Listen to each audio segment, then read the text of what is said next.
Welcome to another edition of 30 Minutes, the interactive program of Trust Television. My guest today is the spokesman of President Muhammadu Buhari, that is Malam Garba Shehu. His official title is Senior Special Advisor on Media. Welcome to the program, Malam Garba. Thank you, and I congratulate you on the TV studios. Thank you. I'm glad that our administration is somehow linked to the achievement of this licensing, which had taken a long time to come. Certainly. But certainly. we believe that this is a station that is worthy of being licensed because it will help in nation building. We congratulate you. Thank you very much. Okay. I don't know whether to start probably from the present, because one of the fresh issues is the conduct of national census. Just a few days ago, the Council of State has deliberated on it, and there was an announcement that census will now be conducted in March next year. And already it is drawing some flack. What informed the decision to still go ahead with the census in what many may consider to be injury time of the administration? Well, let me say that first of all, censuses are conducted according to the UN, mandate on a 5-yearly basis. 10 years. 10 years, all right. However, in our own case, the last time what we had it was 2006. That's 16, 17 years back. So we have lost time. Now, the matter of census was brought to the National Council of State because it is a constitutional requirement that before carrying it out, the Council of State must be notified by the President. Yeah. But before this time, there had been a build-up. So this is not just coming up now. The Census Commission had been planning and in fact had demarcated the country according to enumeration areas. They have done all the mapping that is needed to do. So what is next is for government to now say, okay, go ahead and start. And they are sensitive to what is going on in the country. For instance, they would have gone to do the trial census by May. But political parties are building up to their own political primaries now. So they said, okay, let them do their primary, and so we do the census after.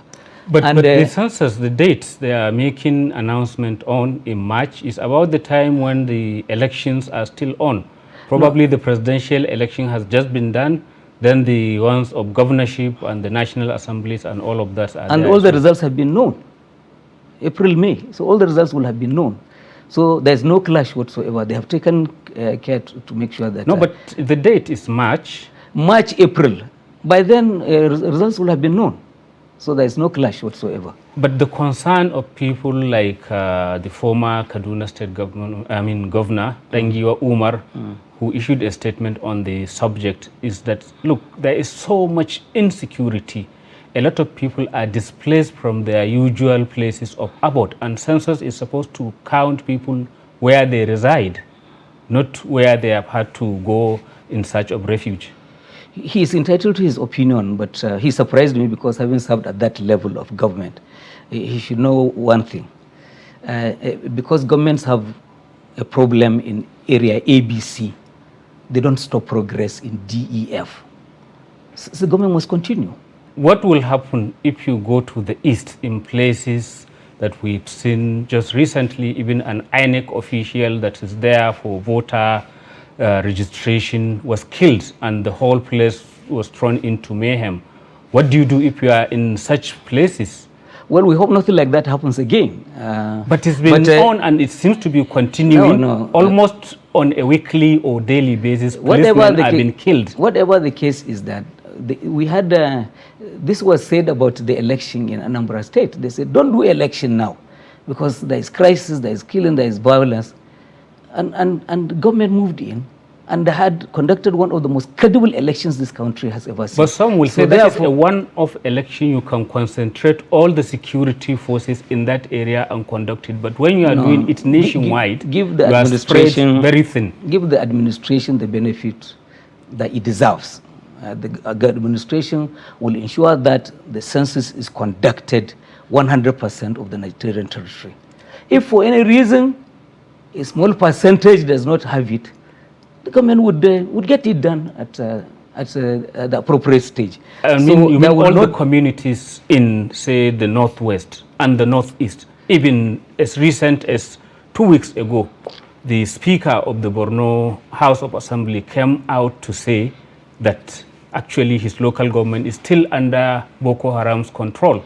So, and then there are places in the Northwest which have been kind of depopulated. Villages are emptied. Well, let's take this one by one. The governor of Borno State, and I believe that Zulum is not a deceiver. 3 days or so ago, he told the Council of State that virtually all the major roads in the state have been reopened. Virtually all the major markets have been reopened. Cross-border trade has resumed. The only local government, one council area, under the occupation of the military, because the natives have not been advised to move, is now being reoccupied. So if you have a question about reconciling what the Speaker is saying with the Governor Zulum, I think you better speak to them. And so you mean the reports we sometimes get from communities of all these attacks are phantom, they are contrived? No. I have never said there will no longer be attacks. Get me right. What I said is that there might still be occasional attacks, because this is in the nature of asymmetric warfare we are dealing with all over the world. It will take some time, but these two will be eliminated in due course. And so far, give it to our military. They've shown capacity. They've shown that they can do and produce results. And if a commendation doesn't come from home, the world is seeing what is happening. And this is why they are opening up to us. We've been begging America to sell these helicopters, Dragon helicopters, for how many years? Before Buhari came into office. But some are saying that even the Tucanos that have arrived for about a year now, they don't seem to have impacted on the operation, because again the goalpost was shifted. We started hearing they are not being used because there are conditions attached until the bandits were declared terrorists. It's 6 months or so that a court declared them that, and still you see that they are able to carry out all sorts of operations in the affected communities. Well, when you are dealing with the countries like America, you have to also be sensitive to public opinion, which is important to them as it is to us.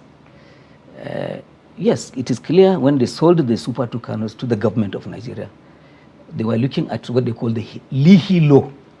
Lihi law does not allow you to use weapons on targets that they classify as being civilian. Otherwise, America will no longer sell weapons to you. And don't forget that, again, it took a build-up, years and years of rejection, until President Muhammadu Buhari came on the scene and was able to establish credibility with the Americans. And then they now said they will sell. Now, yes, it is true, from the beginning, the Air Force could not use the aircraft in the Northwest. And even after that, it took some time, because these things also use, precision type of weapons. From my own understanding, these were not to be made available according to the terms of the contract until March. How many days now? We're just into April now. So, but thank God, the government is also investing heavily in drone technology. And a lot of the things that are being done in the Northwest as well, in the Northeast, quite a lot is being achieved with drones. And we're getting more and more. In relation to the recent spike in this situation, people were being trained, and the new drones were being assembled. These things are being hastened so that we would just push them out, and they're being taken out so that they will provide support, to our military as they confront these challenges. But what specifically will you tell, say, the families of those abducted from the train in Kaduna, who for the last few days have been out in the media crying to the president to come to their aid for the release of their loved ones? I mean, these are elements that even government is saying have ties with Boko Haram, given the precision of the operation. Well, what is government exactly doing? I want to say I feel sorry for the situation in which they are in, and very much disturbing, and the president is worried about it. But should he just be worried? Let me come to my point. They have to be patient. These things, the military, they are trained. The police, the law enforcement, they are trained in a way to do things. We're talking about the rescue, not elimination. If the idea is to eliminate the terrorists and the captives, this can be done in 24 hours. They can all be eliminated. Is that why the Yahudi So therefore, girls are also still I'm saying to you that held? the military is a trained military. The president is a responsible president. If President Buhari finishes now, we want him to go and rest in Kaduna or Daura.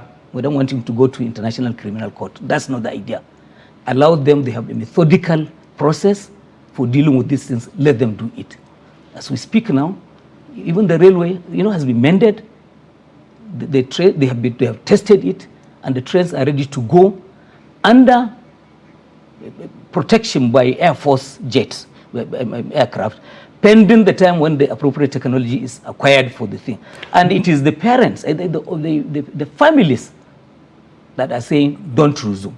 We don't want to be insensitive to their feelings. But why are there no consequences for people in charge of the railway when they have been told, advised by the security people, that stop this train that flies by night? Mm-hmm.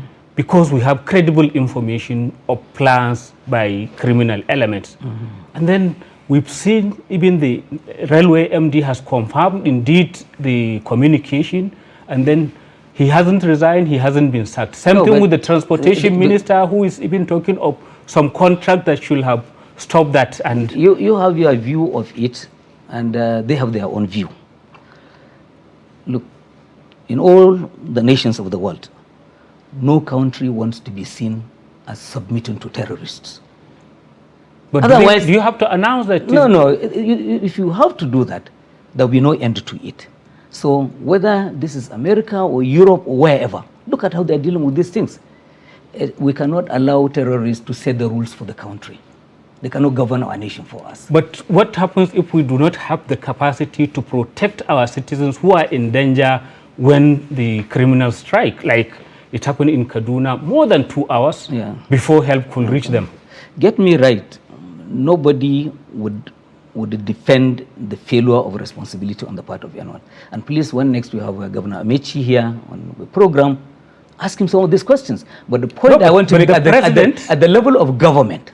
But the your principal is in charge of the transport minister's schedule, in the sense that he can fire him. He hasn't fired anybody on the basis of what would he fire Amechi? Yeah, the security services have advised against this journeys. You haven't done anything. Look, this thing you read on digital space. Please exercise cautions and be discreet. Get your facts.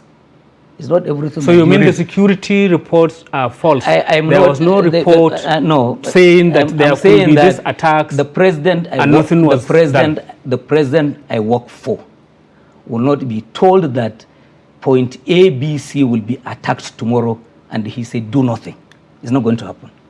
No, but the minister, the MD of the railway corporation, did say that this thing has happened, and but he gave you his reason, and I've just explained to you. But when the minister said, "This is why we don't stop the night train, because we don't want terrorists to take over the governance of this country." So it means the president agrees with that. It may not make sense to you, but I'm sure it does make sense to a lot of people.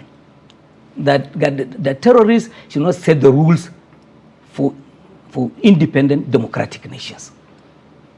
Thank you. Yes, but the point of security being not there at the time it happened If there was laxity, I have no reason to defend anyone for failing to do their duty. And I hope that this will never happen again, and that the right things will be done so that we don't have to go through this. At this point, we'll go on a short break. Viewers, it is 30 minutes, the interactive program of Trust Television. And our guest today is Malam Garba Shehu, the Senior Special Advisor on Media to President Muhammadu Buhari. Welcome back to the program. It is 30 minutes, and our guest today is Malam Garba Shehu, the Senior Special Advisor on Media to President Muhammadu Buhari. Before we went on the break, the discussion was becoming quite animated over this issue of the Abuja-Kaduna train incident, and you are defending your boss, saying that he did the right thing. And you are saying that essentially what happened has happened, but government will not give in to terrorists. Absolutely correct. And thank you for the break, because the day the conversation was going, we are all fasting. And it is said that the hungry man can fight the king. So I'm happy that it will come. Okay, it has. Oh, okay. You are concerned that maybe it will reach. No. This is just an interactive program on television, and we are trying to tease out the facts of the matter from someone like you. Yeah, thank you. Thank you for the opportunity. Yes.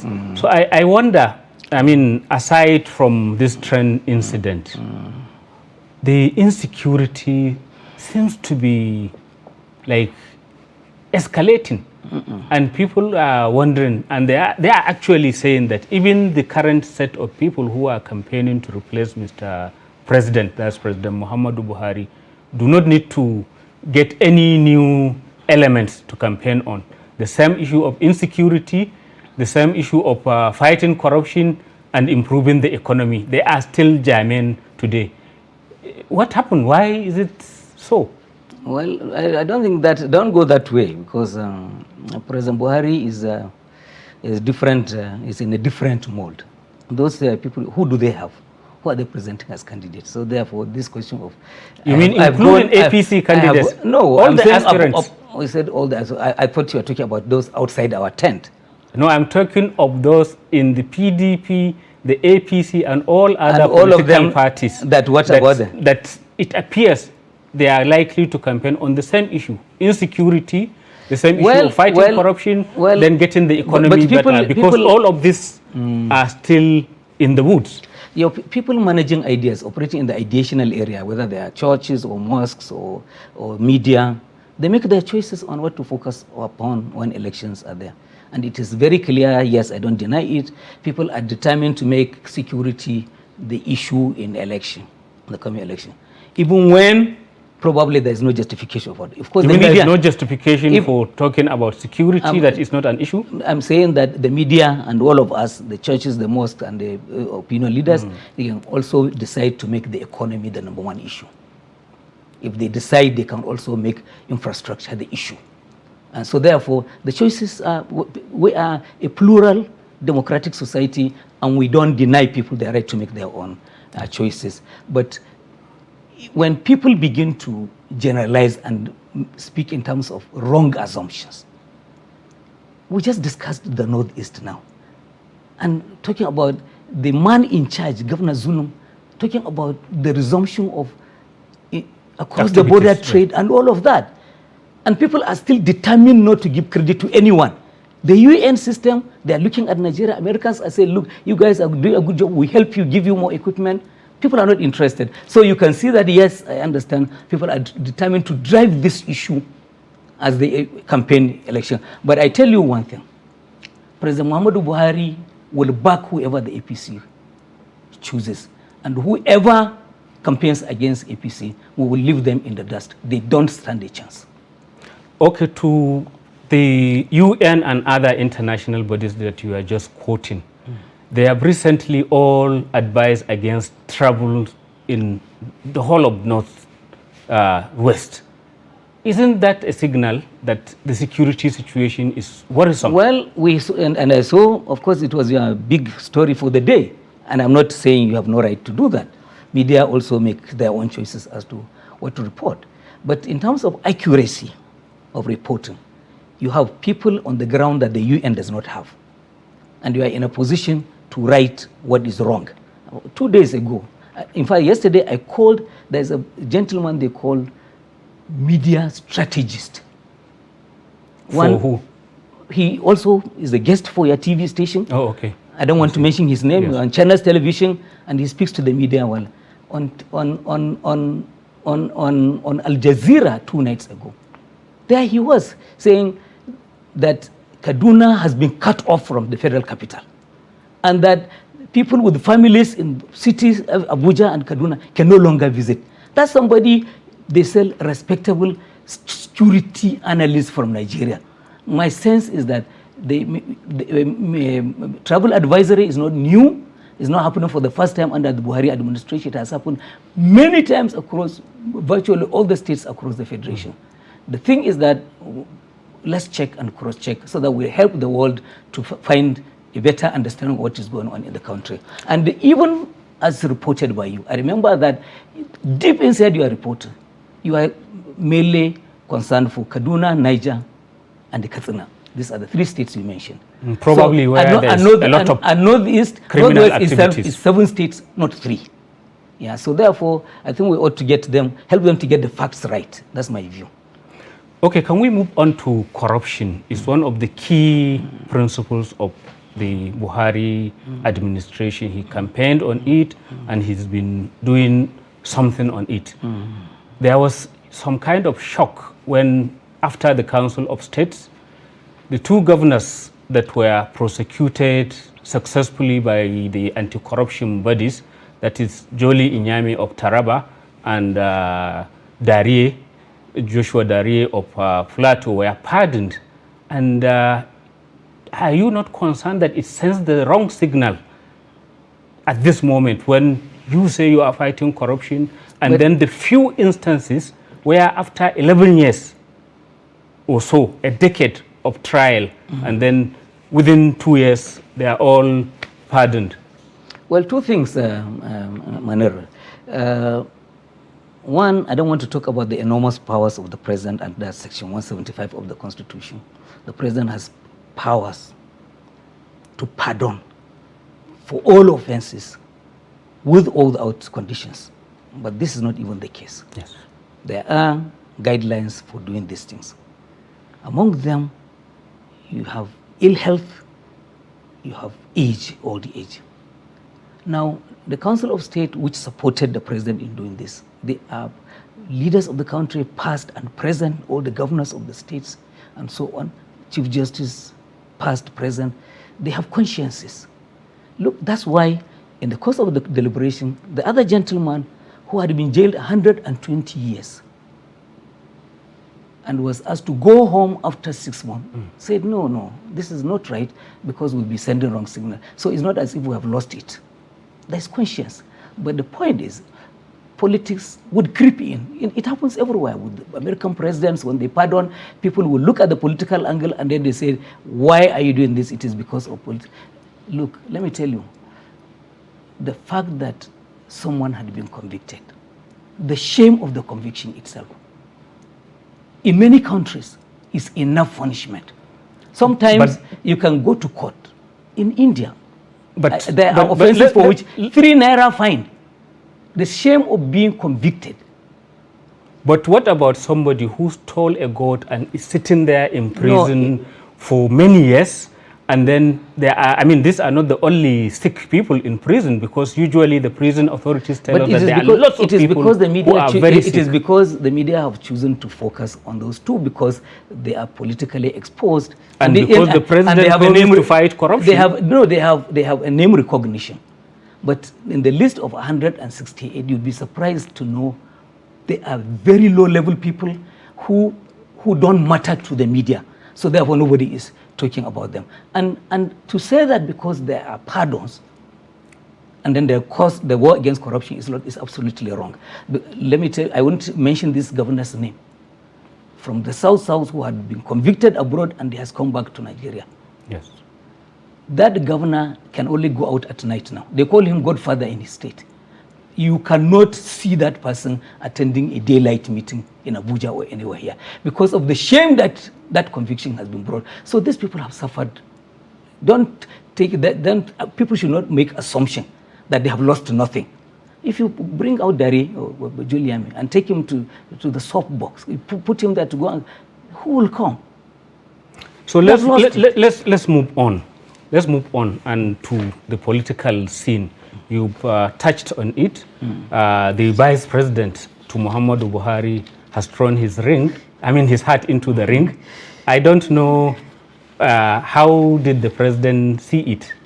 No, I was not there when the president met the vice president. But you may have been briefed about it, that this is the president's feeling or position about it. No, to be honest, I've not been briefed. But are you in the presidency happy to see that the man next to the president is coming out, as he says, to continue with the program you've started? Well, I think this is for the party to decide, membership of the party. And thank God, you know, that in terms of grassroots organization, APC is perhaps the best in Africa, not just take it, because we have 41.7 million registered voters. Nobody has this kind of number. Real people. Yeah, real people, reachable online, and because they have been registered and they've been digitally, you know, kept their records. Yes. So the thing then is, it is the party leadership that will decide this. The president has a role. I am not denying this thing. The president has a vote, as a delegate. Beyond that, the political arena, the environment, conduces to the president's preferences being favored. That is for him to decide. Would he be aloof? Would he be indifferent? I very much doubt. So he will be torn between his vice president and the man who helped to get him, like, cross the Rubicon, so to say. No, that is, he has one vote. Mr. Bola Tinubu, who has been his political ally for so many years. He has a vote. Like the other members of the party, he will cast that vote for or against it. His vote has a lot of influence. It carries a lot of weight. But we've just seen with the national leadership of the party that the president's choice has just become the national chairman. If he does that, I'm sure he will do so looking at the best interests of the nation, because there's a lot involved. There's a lot at stake. It's a legacy thing. So therefore, the president must be concerned and show leadership in all its essentials. However, the president is a born-again Democrat. Again, I don't see him behaving like Mugabe. He's not a Mugabe, certainly. So he's keeping things close to his chest, as he said. He doesn't want exactly. his own choice to be eliminated. That is his exact word. Yes, but whatever the case is, you should praise the APC for the quality of candidates that are showing up. Quality is really essential, and I think that it's a big challenge to whoever wants to come and take us on. On that note, we've come to the end of this edition of 30 Minutes. Thank you very much, Malam Garba Shehu, for being with us today. Thank you for the opportunity. Be sure I will come again.